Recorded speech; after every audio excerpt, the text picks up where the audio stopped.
Hello again, this is Kent. This is building an iOS app with C#, Module 4, Video 8.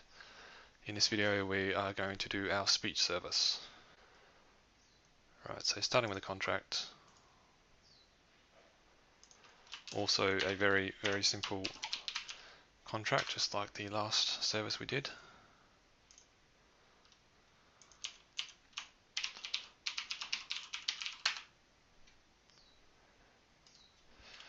All we need to be able to do is ask it to say something. So we give it some speech string, and we probably want to be able to cancel this. And that is the extent of the contract. So let's jump into the service implementation, which is platform specific.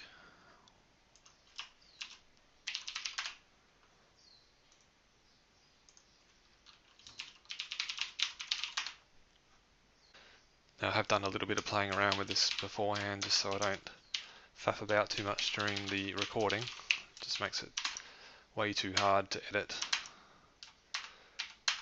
So I pretty much know what I'm doing here. First things first, let's make sure we are not given a null string.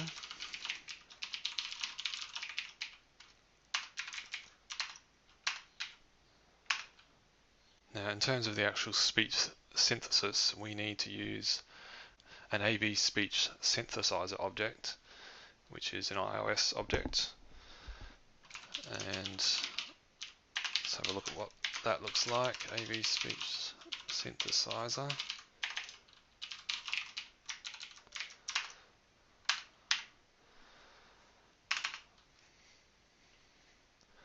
And this object has a speak utterance method, so we need to give it an AV speech utterance object. So let's define that.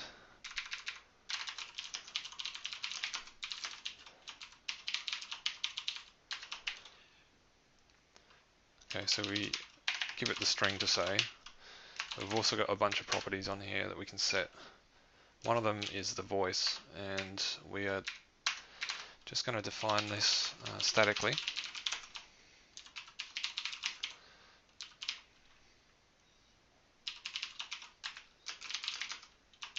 There's a whole bunch of voices to choose from, but I've gone through them and I've settled on the Australian one, funnily enough, which is actually a female voice. For some reason you can't choose the gender separately from the language, which I find a bit odd, but just so happens that the Australian voice is a female one, so we'll go with that. Feel free to change it if you find Aussie accents annoying, and also feel free to stop watching. The other thing I want to set here is the rate. So the default rate is 1, I believe, which is just ridiculously fast. So I've slowed that down quite a bit. Okay, so now we need to hook into some disposing, into an event so that we know when to dispose.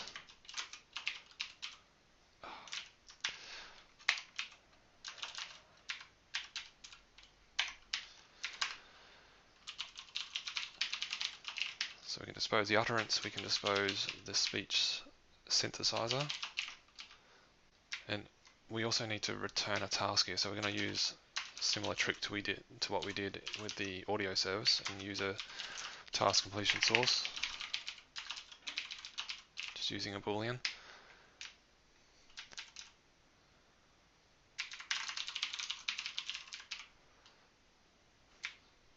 And we know that when the speech utterance finishes, so too does our task.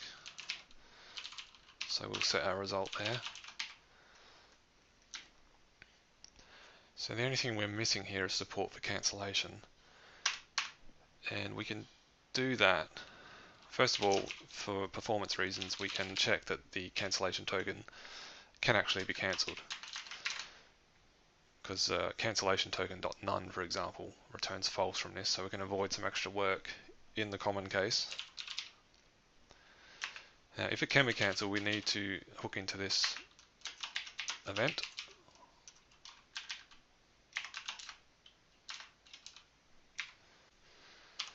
And we're going to follow a similar pattern here, dispose of the objects involved, but this time we will set the task completion source to cancelled. And of course we need to actually hook into the cancellation token so we're notified if it gets cancelled, so that we can enact some change on the synthesizer itself. We can tell it to stop. And we have this speech boundary which gives us some control over where it stops, so I'm just going to tell it to stop immediately. We could also tell it to stop when it's finished whatever current word it's saying.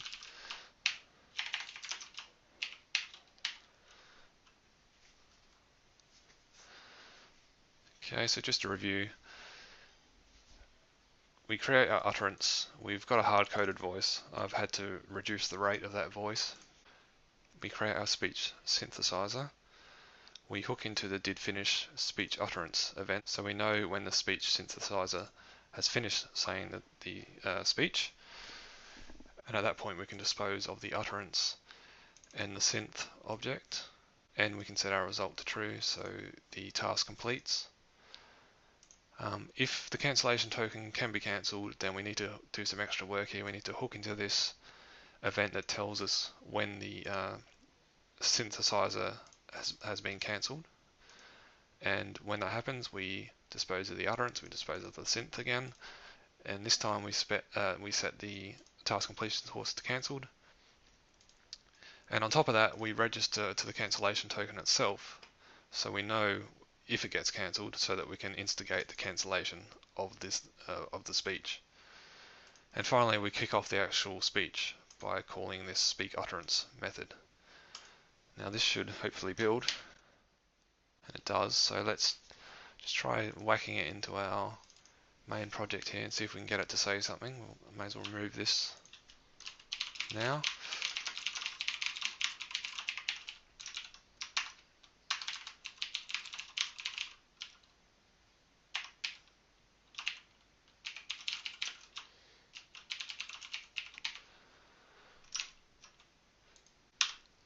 Okay, I'll set my breakpoint there.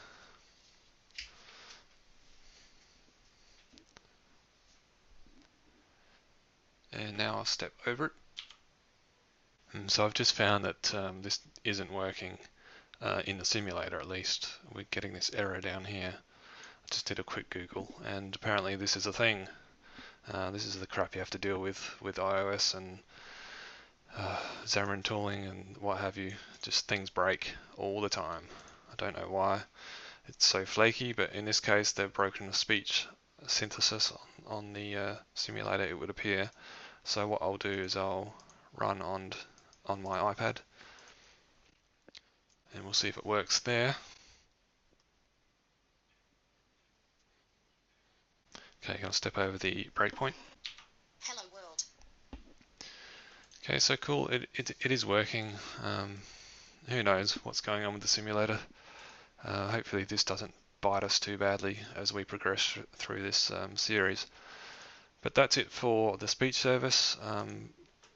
Cheers, I will catch you in the next one where we will cover our final service. Bye.